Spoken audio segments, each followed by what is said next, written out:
Morning. 8:40 ng umaga mga dreno. Pupunta tayo ngayon kay Lee. Sabado mga dreno, itutuloy natin yung yung part-time kay Lee. Kasi kailangan natin ng proof of funds.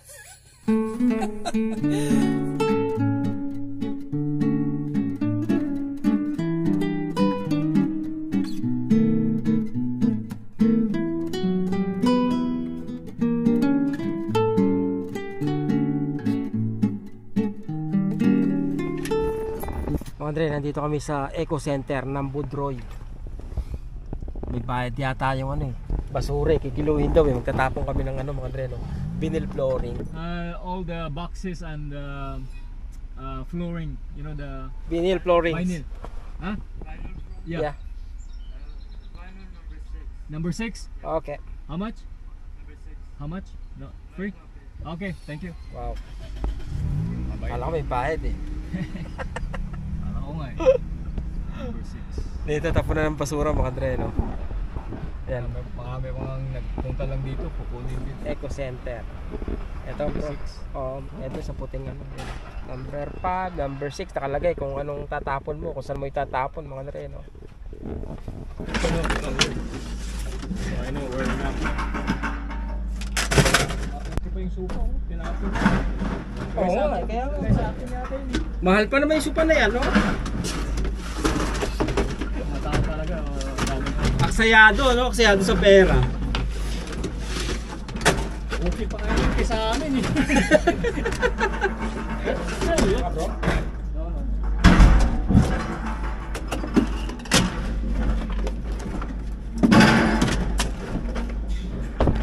Ay mga dre, ating na nyo yung supa. Yan o. Yan o. Ay mahal lang ganyan supa. Tinapon lang.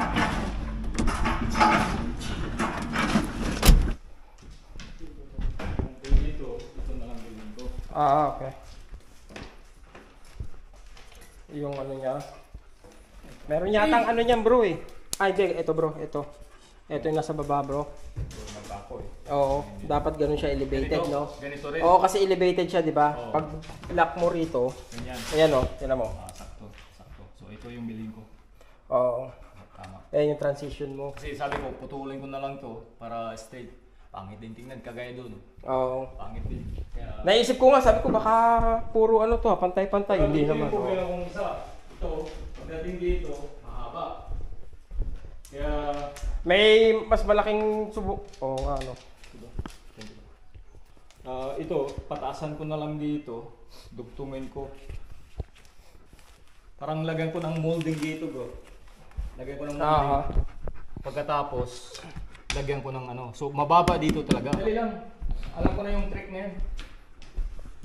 Salpak mo lang dito, bro. Dito rin, iangat mo. Pasok na Pag agad, no? naka mo na, baba mo dito. Oo. Wala, hindi ka na papalo-palo. Konti palo na lang. Oo. Kaya, hindi ako nahirapan. Wala pala yung tao dito, tapos na sana. Marami nang maglagay mo. Ayun, pwede pala mga Andre, no? Arkila ng water heater. Magkano yung ganyan, bro? Pag bibili ka? Water heater? 1, 2. 1, 2. 60, 60 gallon. Ikaw, yun? Paano yung bayad mo dyan, bro? Isang bagsak, 2 years, ganon. No, per month. Pero man talaga? $13. $13. Kasama na ang service, 24 hours, 7 days a week. Ayun, maganda, di ba? Para Kung may problema dito, pupunta ka agad. para nakalibre ng Kung mag-burst yan, Oh, mahal yan. Oo. Bro, pag Sabado at Linggo, tumawag ka ng Kaya tubero. nga, sa 500 nila, ang bibili mababasa. ka, you only have one time to call, free. Oo. Time lang. Pagkatapos, magkaloko-loko. Kaya okay na nga, no? Hindi na umuga. Oo. Hindi kagaya dati na Bis! yung nabili ko, 6 lang, dapat dito 6 pa rin. So ito, sakto to. Ay, di pa patanggal mo na yan, bro. Ito. So ngayon, maging na lang, 12. Hanggang dito na lang. Oo. So wala na ito. tanggal to, itong papuntang chimney, Ganun kailangan pa rin. mo pa rin ng ganyan. Pero bago na. Kasama na to yung... Kasama yon. Kasama. Ito, wala na to. Sino mag-install bro? Sila. Okay, that's good. Ito yung makip. Ito lang yun. Ito matatanggal. Kasi 6 yun eh. Kaya Oo. pakita lang. Ito 8 ito eh. Ano yung sa kanila? 6 lang. Ito 8 to eh. Oo, di So, kahit pa paano nakapag ano ka. Basta ang laki ng space. Laki ng nakain ng space. Malit lang. Ito kasi nauna pa to mga dre, no? Anong 19 to bro? Very old. Ayun, no? Yun naman. Yun lang. Diretso Oh, bricks yan. lang, no? Oh, diretso yan. Kung may Oo. apoy doon, diretso sa taas. Kaya delikado talaga to. Kaya hindi ko ano. Kasi ito init din, Tingnan di mo, ba? wala na nga siyang seal dito. Dapat may seal pa. Ito may init din to bro, di ba? Mainit Oo. yan. Hawakan mo yan, mainit yan. Pwede ka mag-ihaw. Oo, pwede ka maglagay ng takore. Oo. Mag-boil ka ng takore. Yun din, pwede rin yun. Isa. Oo. Pero hindi mainit dito kasi double ano yun eh. Double. Ito eh, wala eh. Simple lang naman. Saka dito yung buhangan ng hangin. Yan ang hangin. Para lalakasin na apoy, oh. Yung hangin, yeah. Ay, papalitan na. Yeah. Makikita natin yan, mga pagbalik. Makita ko. Ano yun? At saka parang TV, tingnan mo eh. Kasi glass lahat eh. Glass. Oo. Glass. Eto, papaano mo na lang to bro. Ano man tawag dito? Yung parang lagi mong barnis. Okay, tingnan natin anong magawa natin. Hindi. Yung nakita natin plastic kanina. Pwede ba yun?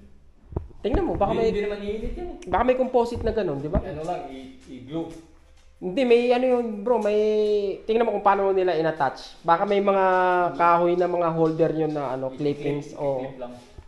Tingnan natin. ayun ang pinakamabilis na solusyon. Tsaka makakatipid ka kasi nga sa labor din, di ba? Hindi, pag linisin lang yan, lagyan ng parang... Pwede, oo. Lacquer, parang ano, Para kumintab. kumintab. Yan, outdated na kasi yan eh. Pwede rin kung ano. Oo. Ito, bilang ko na lang ng plywood na manipis. Oo. Para diretso, parang ganyan. Ito. Ginagawa mo? Namatay na yung ano, Yung... namatay na yung gas cutter. wala nang battery. Wala nang battery eh. Parang battery yan. Kinabahan ako eh. Kala ko si ano. Si Mingming eh. Hindi, buwan, nandiyan, wala buwan. Ba, mukhang galing sa Saudi Arabia. Iniwan yan doon sa pagkain. No, sa akin yan, bibili ko. Consense. Okay na mga dre, no? Nagsimento lang naman kami ngayon. Iwanan ko na si Lee.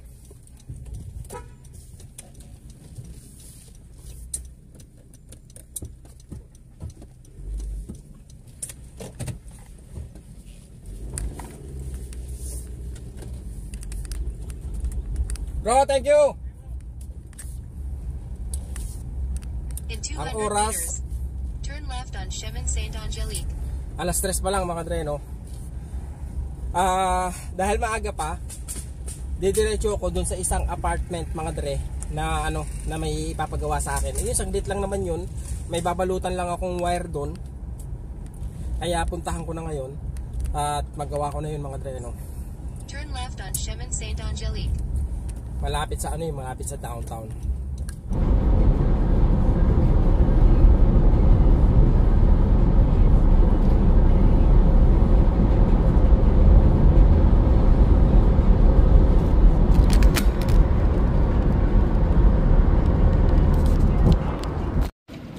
Mga dre, tapos na ako sa part-time doon. Nag-cover lang naman ako ng ano mga dre, no? Nilagyan ko lang ng ano bang tawag dito? Ng ganito, oh. Yung, yan, etong ganito mga dre, oh. Kinoberang ko lang yung nasa bubong ng ganito. Yung copper tube ng aircon mga dre. Kinoberang ko lang ng ganito. Ayun lang ginawa ko. Kaya mabilis lang yon. Kaya ngayon nandito na tayo sa malapit sa bahay natin para bumili ng spicy chicken. Pambihira mga dre, sakit ng kamay ko.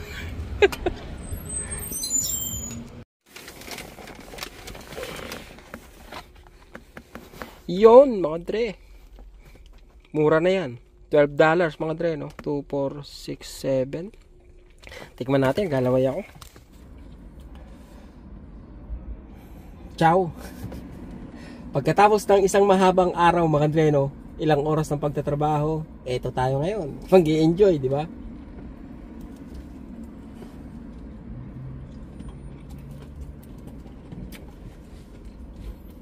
Napakasarap mga dre.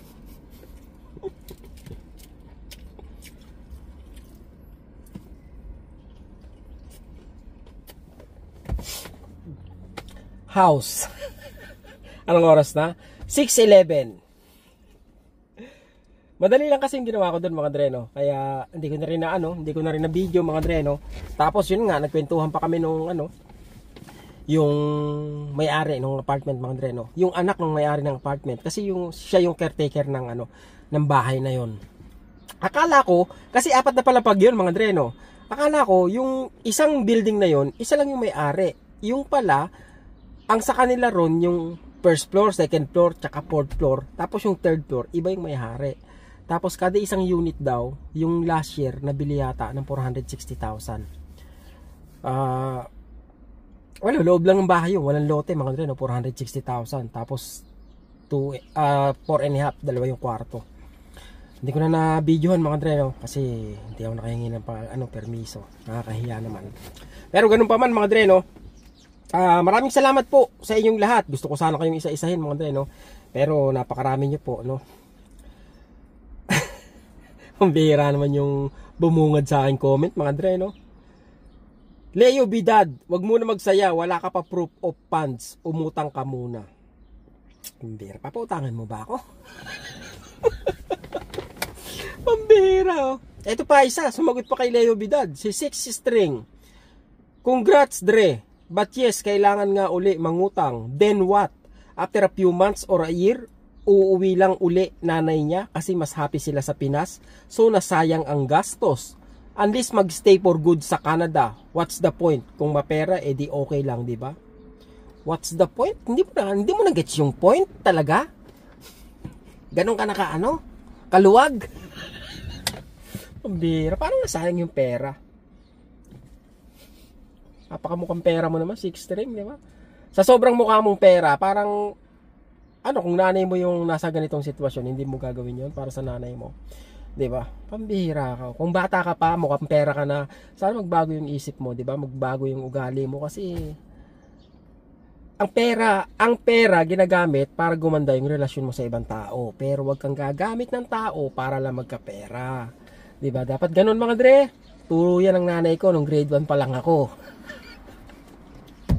Saan ba kayo pinanganak? Sino ba nag-iri sa inyo? Mga ATM machine. Ang mga tatay nyo pa, bangko. Pambihira yung puro kayo pera. Oh. Sinagot sila ni Erin Tumbok.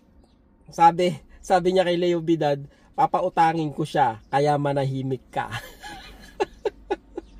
Ganun din sabi niya kay 6 string. Sayang, sayang doon? Pera lang yan. Kahit utang, kahit lubog sa utang, wala ka pakialam. Ha ha ha. Totoo naman po, no? Tsaka, ako nga, no, kahit malubog ako sa utang, ano bang pinagpuputok ng butse nyo? Diba? Mabaon ako sa utang, walang problema mga dreno. Ito kasubuan na to mga dreno sa nanay ko. It doesn't matter kung sabi nga ni ni Ellen, kung mabaon ako sa utang, so what, 'di ba? Maparanas ko sa nanay ko yung gusto ko na kung ano man yung buhay meron kami rito. At least may experience niya mga dreno. Kung umuwi siya sa Pilipinas, anong gagawin ko, 'di ba? At least nakarating siya rito na experience niya yung once in a lifetime opportunity mga dreno.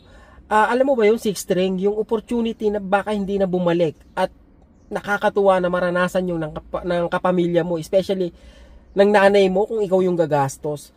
'Di ba? Alam mo yun? Pagdadamutan mo ba yung magulang mo dahil lang sa pera, 'di ba? Pambihira. Sabagay, maaring sabagay yung iba rin, no, maaring hindi nila maintindihan yung sabihin natin kahit ipangutang, 'di ba? Kasi sabi nga nila, kumbaga tulungan mo muna yung sarili mo bago mo tulungan yung ibang tao. But the thing is, hindi naman tayo mabubuhay ng habang buhay 'di ba? Limitado yung time natin. What if hindi tayo dumating sa time na kung saan magiging financially stable tayo para makatulong sa iba, 'di ba? So, asan na yung opportunity mga dreno? So why not ikaw yung gumawa ng opportunity para magawa mo yung gusto mo. 'Di ba? Maiparanas mo sa mga taong importante sa iyo yung mga bagay na nararanasan mo. 'Di ba? Regardless kung gumastos ka, 'di ba? Magastosan ka, magkautang ka. So what? Especially kung magulang mo 'yan. Alam mo 'yun, utang mo sa lahat sa magulang mo eh. 'Di ba? Nakita ko kung paano naghirap yung nanay ko. Alam niyo 'yun, pagtapos ng labada, sugat-sugat yung kamay, masakit yung likod, ginagawa yung lahat.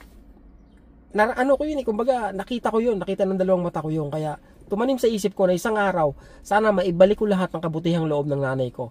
'Di ba? Alam niyo mga Dre, yung ganun. At yun yung isa sa greatest dream ko mga Dre, no? At eto, kung sakaling madala ko siya rito sa Canada mga Dre, no?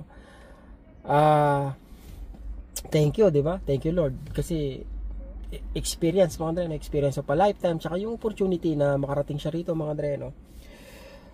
At yung iba tama naman sinasabi niyo nga mga Dre, no? Hindi pa tapos na imbitahan ka pa lang, 'di ba? Kumbaga marami pang dapat pagdaanan.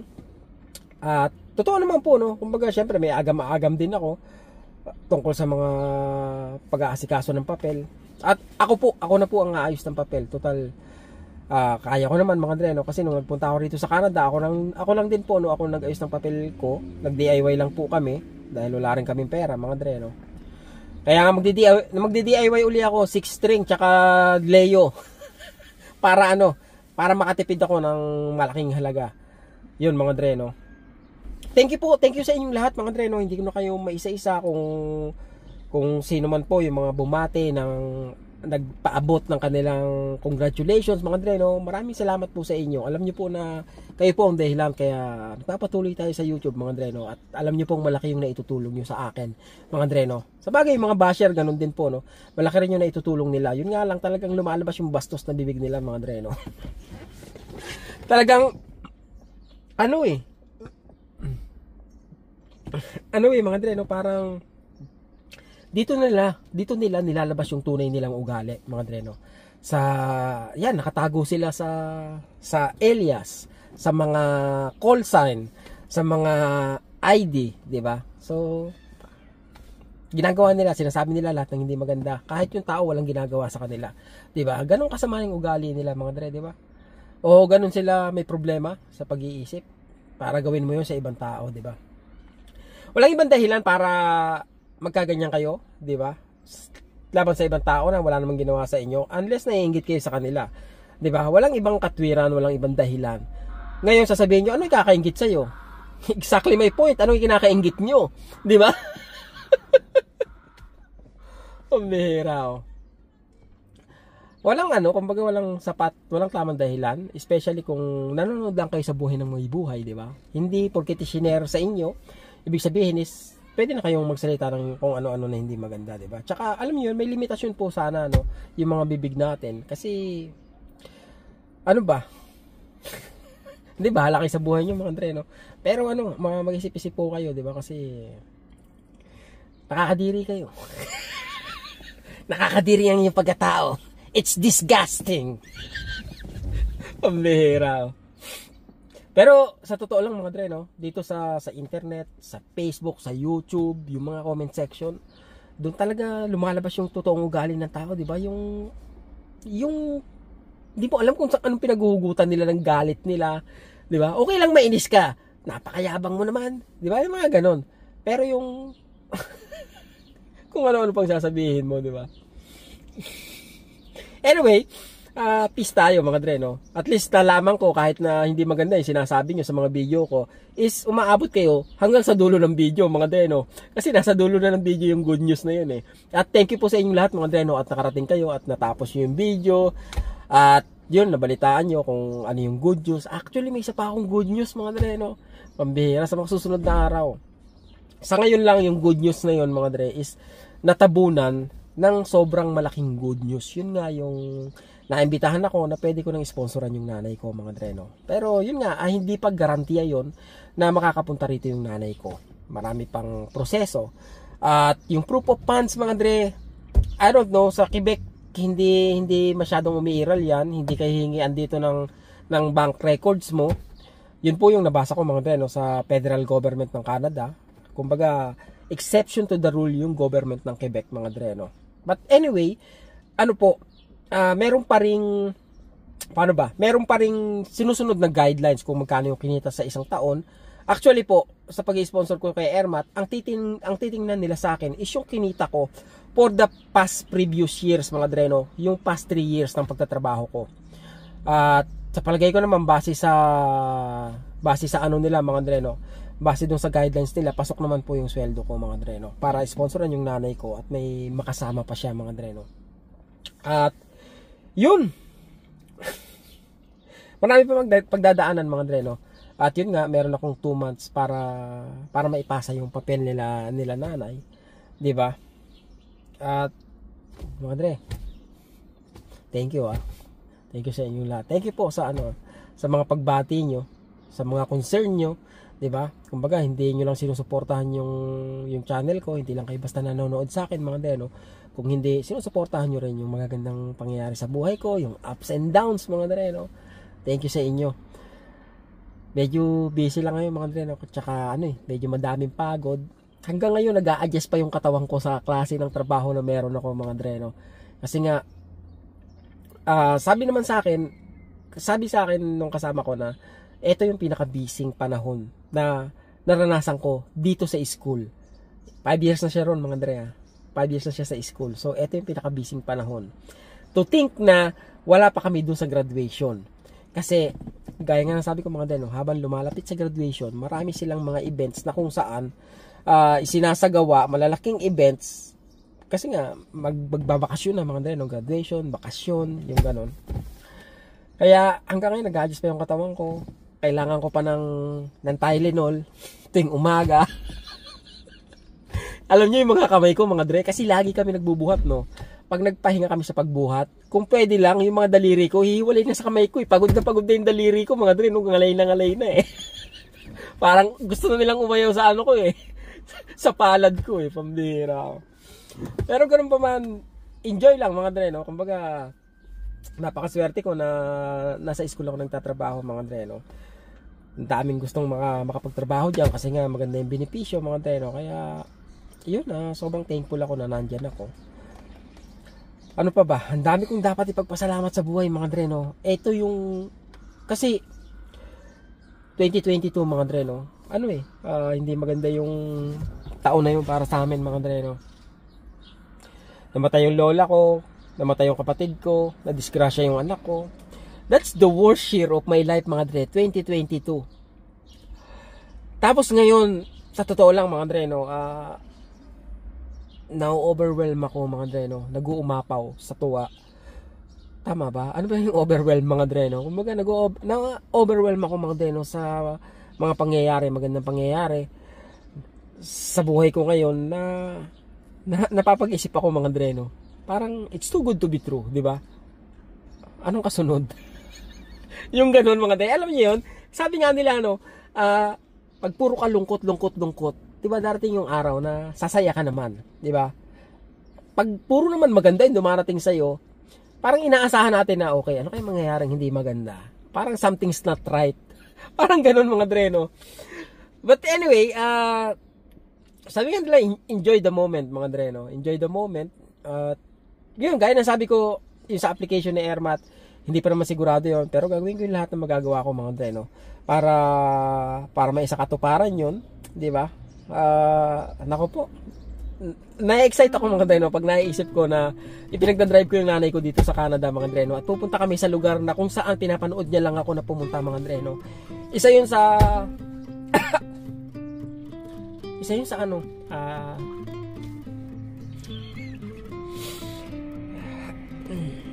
yun sa mga experience na gusto kong maranasan niya, mga dre, no. Yung makita niya sa mata niya yung mga lugar na magagandang lugar na pinupuntahan namin at kasama niya kami, mga dre, no, kasama niya ako. Yun, hopefully, mga dre, no, pambira. Hopefully, mga dre, hopefully, I'm really hoping na sana makapunta dito sa Airmat, diba? I think isa yun sa pinakamasayang araw ng buhay ko na tatatak, mga dre, no? yung makarating si nanay rito, di ba? Hindi, alam, hindi, paano ba sasabihin mga dreno? Hindi, kasi, nababanggit ko mga dreno na maranasan ng nanay ko yung buhay na meron kami rito. Pero hindi po kami, hindi kami, I mean, ordinaryo yung buhay namin dito mga dreno. Napaka-ordinaryo. At gusto ko lang makapunta sa Ermat dito. Alam niyo yun, may experience niya rito. Ano bang meron dyan? Yung ganyan, mga dreno. Yun. Nako po. Napakasaya mga dre kung makarating si nanay rito. Sino mag-aakala, di ba? Dahil sabi ko nga dati mga dreno, hindi ko naisip sa buong buhay ko na magkakaroon ako ng sasakyan mga dreno. Sasakyan. Hindi ako nangangarap ng sasakyan mga dreno kasi alam ko hindi ko kaya eh. Kasi nga wala naman kami mga dreno, mahirap lang naman kami. Hindi ko naisip na magkakasasakyan ako. Dati pangarap ko lang sa Pilipinas talaga bahay mga dreno. Bahay lang 'yun, hindi para sa sarili ko kundi para sa nanay ko. 'Yun mga dreno, ganun ako mga dreno, mabigyan yung nanay ko ng konting ginhawa sa buhay. 'Di ba? Pagtanaw ng utang na loob mga dreno, napakahalaga niyan. Huwag sanang mawala sa inyo 'yan, 'di ba? Kahit saan kayo makarating sa buhay. 'Di ba? Lalo na sa mga magulang nyo. Kasi kung wala yung magulang nyo, wala talaga kayo mga dreno. Maiisip nyo na noong mga panahong walang-wala, yung, alam nyo yun, hindi nyo kayang ipagtanggol yung sarili nyo, magulang nyo lang yung meron kayo no? Na gumagabay sa inyo, diba? Yung ganon. Sino mag-aakala, diba, kung sakali? Naku po, ayokong ma-jinx mga dreno, pero ganun pa man, I'm hoping mga dreno na sana po madala ko nga sa Ermat dito, diba? Malaking gastusin mga dre, napakalaking gastusin. Pero ganun pa man, sabi ko nga pera lang yan mga dre. Ipapangutang ko yan kahit mabaon pa ako sa utang diyan, 6 string. Wala akong pakialam, 'di ba? Dahil ang pakialam ko is yung madala ko yung nanay ko rito at na-experience ko sa kanya yung buhay sa Canada mga dre, no. Yun eh. Pera kikitain mo yan. Lalo na kung nasa Canada ka, masipag ka lang, yung pera nandyan lang, di ba? Kikitain mo, magtrabaho ka, galingan mo, basta wag ka lang gago, di ba? Wag mo lang peperwishin yung kapwa mong walang ginagawa sa'yo. Ang pakialaman mo lang yung buhay mo. Ganun lang yun, magiging masaya ka, di ba? Yung pangit mong ugali, nako po, tago mo na lang kasi wala namang pupuntahan yan, di ba? Kumbaga, wala ka namang mapapala dyan. Bibigat pa yung loob mo kung masama yung ugali mo, kung inggitero ka, mas mabigat sa damdamin yan, di ba? Ang hirap dalin yan. Kaya wala kang ibang dapat gawin, di ba? Kundi makisama ka na lang, di ba? Kumbaga, maging mabuti ka na lang mamamayan. Kung hindi mo kaya maging mabuting mamamayan, maging mabuti ka man lang na anak sa magulang mo na nagpalaki sa iyo. Di ba? Pambihira ako. Hindi pa naman linggo di ba mga dre? Pero, yun, sinishare ko lang sa inyo mga dre, no, yung damdamin ko, tsaka yung karanasan na to na milestone mga dre, no, sobrang suntok sa buwan lang to di ba? Alam ko wala pa si Ermat dito, pero yung maimbitahan ako, magkaroon ako ng laban, mga dre, no, magkaroon ako ng tsansa na mailaban na mapapunta rito si nanay. Ano na yun mga dre, no, kumbaga first step na yun isang pagpapasalamat na yun diba? Ano naman, thankful pa rin ako mga dre, no? At least naipakita ko na sinubukan ko mga dre, no? Alam niyo yun, na nag-effort ako at gagawin ko lahat ng kaya ko para may pakita hanggang sa huli na sana mga dre, no, umabot hanggang dito sa Canada mga dre. Thank you mag-ingat kayo palagi at yun, huwag kayo masisiraan ng loob mga dre, no? Tsaka huwag niyo intindihin yung mga kapitbahay niyo, yung mga marites, huwag niyo intindihin yan mga dre, no? Imagine, no? Dati wala silang pakialam hindi ka nga nila pinapautang mga dre, no? Wala nga silang pakialam kung may ulam kayo, kung may pagkain kayo sa mesa, di ba? Pero nung nagkaroon na kayo ng konti sa buhay, nagkaroon na ng malasakit sa inyo, di ba? Hindi mga dre, no? Basta huwag niyo kalimutan yung mga taong kasama niyo nung wala kayo, di ba? Lalong-lalo na yung mga taong kasama niyo nung wala kayo. Yung mga magulang niyo na nandyan gumagabay sa inyo, di ba? Yun yung mga taong totoo, di ba? Kaya napakasarap na nanggaling ka sa wala mga dre, no? At least nakita mo kung sino yung taong totoo sa iyo. Alam niyo yun, God bless. Ingat lagi. Salamat. The rush, who's calling?